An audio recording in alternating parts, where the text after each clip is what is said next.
communiqué pour rassurer ses utilisateurs. Twitter cherche ainsi à éteindre l'incendie qui a débuté avec le piratage des comptes de nombreuses personnalités. Une stratégie dangereuse pour cet analyste. Twitter's response has been, we know we have a problem and we're working on it. Trust us.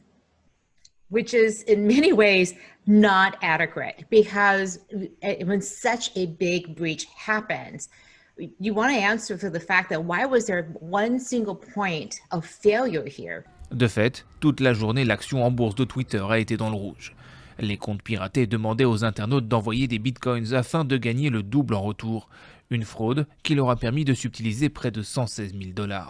Une enquête a été ouverte pour comprendre comment les hackers ont pu procéder. The intelligence report attributes the attack to a group known as Cozy Bear, which is a Russian-affiliated hacking group that's engaged in many attacks in the past. Right? This group dates back to as early as 2014.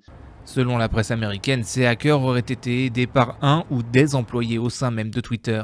La Maison-Blanche, de son côté, se dit vigilante. Le compte du président n'a pas été piraté. My team has been, and his team in digital have been in constant contact with Twitter over the last 18 hours to keep Twitter secure, the president's Twitter feed. The president will remain on Twitter, but his account was secure and not jeopardized during these attacks.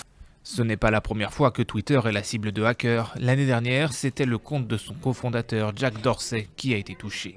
Les questions de cybersécurité pourraient devenir un des enjeux de l'élection présidentielle de novembre. Ce pourrait être la pire cyberattaque contre un réseau social influent. Twitter, victime d'une vaste arnaque à la crypto-monnaie. Hier, plusieurs personnalités américaines voient s'afficher sur leur compte ce message réclamant l'envoi de Bitcoin, de l'argent virtuel. Je double tous les paiements envoyés à l'adresse Bitcoin ci-dessous. Si vous envoyez 1 000 $, je vous rendrai 2 000 $. L'offre tient une demi-heure seulement.